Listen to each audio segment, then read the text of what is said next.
जय Shri Krishna, Radhe Govind. Welcome back to Kanhamrit. तो आज की वीडियो में बात करने वाले हैं कार्तिक मास की पूर्णिमा के बारे में, जो कि इस कार्तिक मास का अंतिम दिन है। एक तरह से कह सकते हैं कि इस कार्तिक मास की जो पूर्णता है वो कार्तिक पूर्णिमा से ही होती है। कार्तिक पूर्णिमा पर आपको क्या क्या करना चाहिए, क्या दान करना चाहिए, कैसे दीप जलाने चाहिए, कितने दीप जलाने चाहिए, किन किन भगवान की इस दिन आपको पूजा करनी चाहिए, और बाकी सारी डिटेल्स आपको आज इस वीडियो में जानने को मिलने वाली है। तो वीडियो को एंड तक अवश्य ही देखिएगा ताकि आपको संपूर्ण जानकारी प्राप्त हो सके। लेकिन उन सभी बातों से पहले अगर आपने चैनल पर पहली बार विजिट किया है तो चैनल को सब्सक्राइब करके आप बेल आइकन प्रेस कर दीजिए ताकि आने वाले सभी वीडियोस के नोटिफिकेशंस आपको मिलते रहें। और अगर वीडियो थोड़ा भी पसंद आता है तो सभी को शेयर कीजिएगा जिन्हें इस वीडियो की आवश्यकता है। चलिए हम वीडियो को स्टार्ट करते हैं। तो हम ये जान लेते हैं कि कार्तिक पूर्णिमा है कब। तो कार्तिक पूर्णिमा इस बार 15 नवंबर दिन शुक्रवार को आ रही है। एक ही पूर्णिमा की तिथि आ रही है, कोई भी संशय नहीं है कि 16 को आपको पूर्णिमा करनी है, क्योंकि काफी सारे लोगों का ये क्वेश्चन है जो लोग भीष्म पंचक व्रत कर रहे हैं कि भीष्म पंचक व्रत हमेशा 5 दिवस का होता है। इस बार त्रयोदशी और चतुर्दशी तिथि दोनों एक साथ आ गई है, तो भीष्म पंचक व्रत 4 दिन का है। ठीक है, तो आपको 16 तारीख को पूर्णिमा या भीष्म पंचक की पूर्णाहुति नहीं करनी है।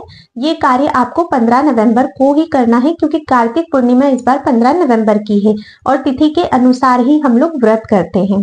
ठीक है, तो उस व्रत का समापन भी आपका 15 नवंबर को ही होगा। पूर्णिमा भी 15 नवंबर को ही आपको करनी है। देखो, पूर्णिमा के दिन ना आपको भगवान शिव की भी आराधना करनी चाहिए। इस दिन भगवान शिव की भी पूजा की जाती है। क्यों की जाती है? क्योंकि भगवान ने त्रिपुर नामक असुर का वध किया था, इसीलिए इसे त्रिपुर या त्रिपुरारी पूर्णिमा भी कहते हैं।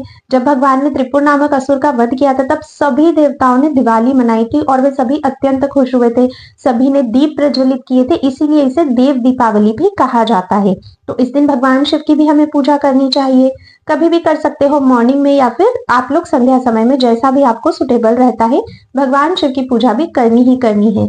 अब ये तो हम सभी जानते हैं कि जो कार्तिक का मास है वो भगवान कृष्ण और राधा रानी का मास है। उनकी विशेष पूजा हम करते हैं, भगवान विष्णु की पूजा करते हैं हम लोग। ठीक है, तो कार्तिक का अब हो रहा है समापन। तो अगर पूरे मंथ कुछ भी नहीं किया है, भीष्म पंचक में कुछ भी नहीं किया है, मतलब ये जो 4 दिन आए थे इस बार, एकादशी से, देवोत्थान एकादशी से लेके पूर्णिमा तक के, तभी भी अगर कुछ नहीं किया है तो at least last day Kartik Purnima पे कर लो, स्नान कर लो। अगर कर सकते हो तो इस दिन गंगा स्नान का बहुत अधिक महत्व होता है।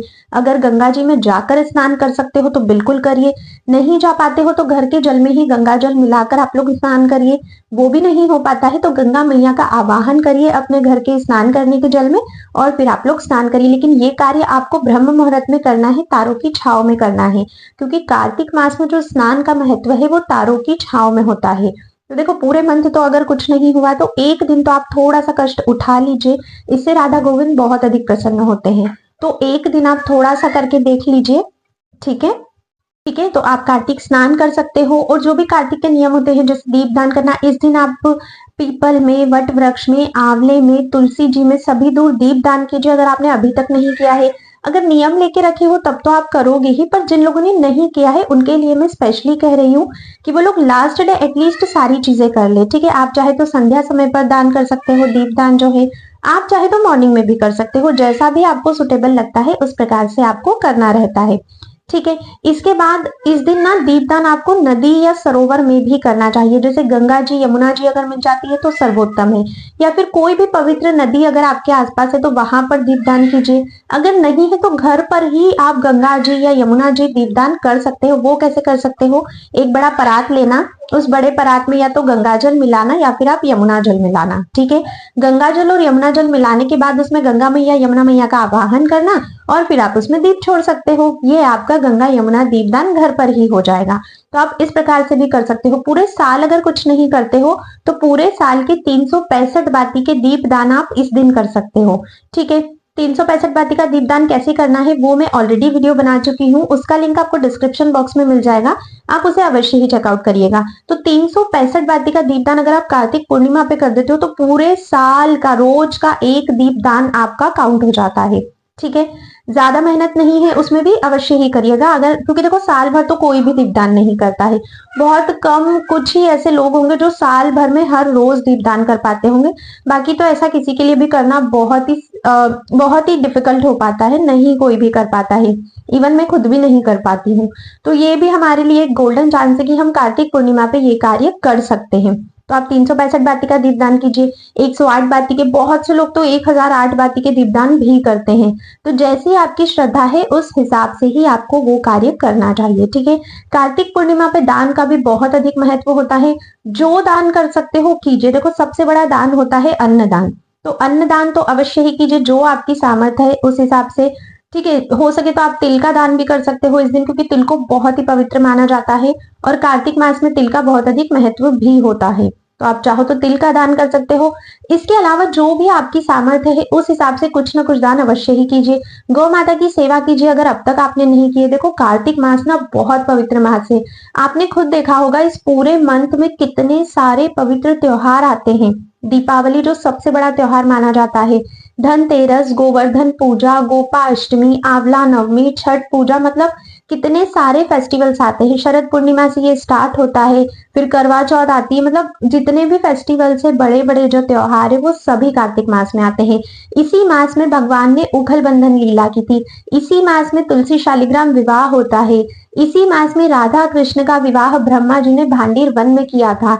इसी मास में तुलसी देवी का प्राकट्योत्सव माना जाता है।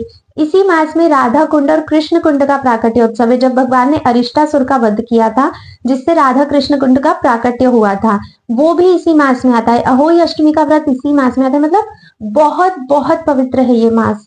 तो देखो मास तो निकल चुका है अब आपका 2024 का, अब आपको वेट करना होगा 2025 के लिए, क्योंकि कल है कार्तिक पूर्णिमा और कल आपका कार्तिक खत्म हो जाएगा। तो कुछ भी अगर मन में बच गया है ना कि काश मैं ये कर लेती, काश मुझसे ये हो जाता, जो भी चीजें बच गई है कल उसे पूर्ण कर लो, ताकि आपके मन में कुछ ना रह जाए, क्योंकि अब नेक्स्ट ईयर ही आपको मौका मिलने वाला है।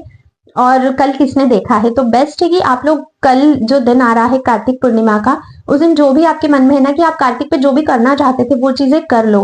कार्तिक मास में दामोदर अष्टकम का पाठ करना बहुत बहुत सर्वोत्तम माना जाता है और भगवान श्री कृष्ण ना बहुत जल्दी से प्रसन्न होते हैं।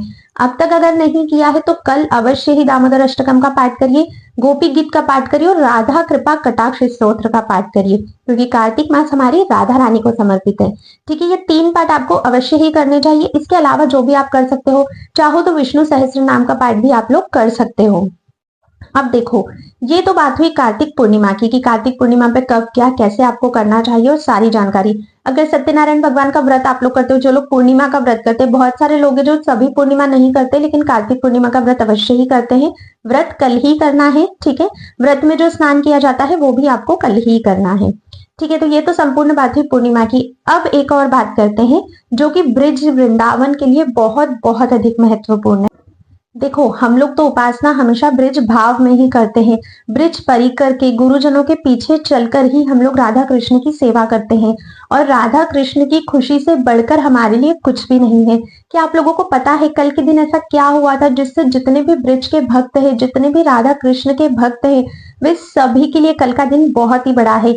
कल के दिन राधा कृष्ण मिलित तनु श्री गौरांग महाप्रभु, श्री कृष्ण चैतन्य गौरांग महाप्रभु स्वयं जगन्नाथपुरी से चलकर वृंदावन पधारे थे।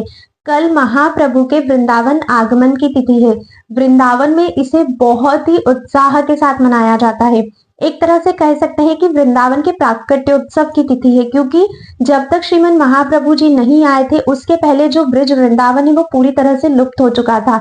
श्री रूप सनातन गोस्वामी को प्रेरणा कर कर पहले चैतन्य महाप्रभु आए, फिर रूप सनातन गोस्वामी आए, और इस तरह से फिर आगे आगे वृंदावन का प्रकट हुआ। हम लोग जानने लगे कि वृंदावन की कौन सी स्थली कहाँ पर है। उसके पहले सब कुछ लुप्त था। तो महाप्रभु जी के बिना तो हम लोग वृंदावन दर्शन कभी नहीं कर सकते हैं। तो देखो कल के दिन आपको, अगर आपके घर पे निताई गौर है, महाप्रभु जी हैं, तो उनका सुंदर श्रृंगार आपको करना है, उनका अभिषेक आपको करना है, क्योंकि हमारे महाप्रभु ने कल वृंदावन भ्रमण किया है, कल वे वृंदावन पधारे हैं, ठीक है। तो श्वेत वस्त्र उन्हें धारण करवाइए, श्वेत ही उन्हें भोग आप पधारिए। और जैसे जगन्नाथ जी की रथ यात्रा निकलती है ना, तो जो रथ होता है, अगर पॉसिबल हो सकता है तो वैसा रथ आप महाप्रभु जी के लिए बनाइए और उन्हें उस रथ में विराजमान करिए। बीच में आप तुलसी जी का गमला रख लीजिए और महाप्रभु जी को उस रथ में बैठाकर तुलसी जी के चारों ओर परिक्रमा करवाइए। भाव आपका ये रहेगा कि महाप्रभु जो है वो वृंदावन का भ्रमण कर रहे हैं। तो इस तरह से आपको महाप्रभु जी के साथ कल आपकी कार्तिक की पूर्णिमा सेलिब्रेट करनी है। कार्तिक पूर्णिमा पे क्या करना है वो सारी चीजें तो एक तरफ है, वो तो लौकिक चीजें हैं कि ये करने से ये मिलेगा, ये करने से ये मिलेगा, लेकिन जो हमारे मन को प्रसन्नता मिलती है, जो हमारे राधा गोविंद को प्रसन्नता मिलती है, वो तो जो लीला हुई है उस दिन उसको करने से ही मिलती है। जब महाप्रभु जी वृंदावन आए थे तब फिर वे इमली तालाब पर बैठे थे और वहां पर जितनी भी लता पताएं थी, जितने भी वृक्ष थे, सभी को उन्होंने प्रेम भाव प्रदान किया और गोपी रूप में सभी के साथ महाप्रभु जी ने भगवान श्री कृष्ण रूप में रास किया था। तो रास भी महाप्रभु जी के बिना अधूरा है। तो कल आप लोग भी अपने घर पर पॉसिबल हो सकता है तो ये लीला कीजिए। अगर नहीं भी पॉसिबल हो सकता है तो कोशिश करिए कि आप मानसिक रूप से ये सारी लीलाओं को करें, क्योंकि ये सब करने से ना हमारे राधा गोविंद जल्दी प्रसन्न होते हैं और बहुत बहुत जल्दी प्रसन्न होते हैं। तो देखो, बाकी चीजें तो आपको करनी है, वो सब चीजें भी नहीं छोड़नी है, ठीक है, लेकिन स्पेशल रूप से आपको कल महाप्रभु जी के वृंदावन आगमन लीला को अपने घर पे सेलिब्रेट करना है। ये कल कार्तिक पूर्णिमा का सबसे इंपॉर्टेंट काम होगा आप सभी के लिए। और आप लोग मुझे कमेंट करके अवश्य ही बताइएगा कि अब तक आप लोगों को इस लीला के बारे में पता था या नहीं पता था, ठीक है। और हर किसी को शेयर कीजिए, जो भी कृष्ण भक्त है, जो भी राधा कृष्ण से प्रेम करते हैं, ताकि वो लोग भी इस लीला को सेलिब्रेट कर सके। जितने अच्छे से कर सकते हो उतने अच्छे से आपको करना है, ठीक है। भोग में आपको श्वेत चीजें ही भोग लगानी है। ठाकुर जी हैं तो ठाकुर जी को, निताई गौरांग है तो उनको, ठीक है। इसे भी रास पूर्णिमा कहा जाता है क्योंकि इस दिन हमारे महाप्रभु जी ने रास किया था। जैसे शरद पूर्णिमा को रास पूर्णिमा कहते हैं, वैसे ही इसे भी रास पूर्णिमा कहते हैं। तो ब्रिज भाव में, वृंदावन के भाव में, ब्रिज भक्तों के पीछे रहकर, गुरुजनों के पीछे रहकर वृंदावन लीला को जरूर जरूर जरूर करिएगा। मैं आपसे बार बार ये चीज कह रही हूँ और अगर आप ये करोगे ना तो मुझे भी बहुत खुशी होगी, ठीक है। आई होप मैंने आपको कार्तिक पूर्णिमा से रिलेटेड सारी बातें बता दी है। अगर मुझसे कुछ छूट गया है, आप लोगों के कोई भी प्रश्न है, तो आप लोग मुझे कमेंट करके अवश्य ही बताइएगा। मैं सभी के आंसर करने की कोशिश पूर्णतः करूंगी। आज की वीडियो में बस इतना ही था, लेकिन अगर वीडियो थोड़ी भी पसंद आई है तो लाइक किए बिना बिल्कुल भी मत जाइएगा। अब मैं आप सभी से मिलती हूँ नेक्स्ट वीडियो में, तब तक के लिए राधे राधे।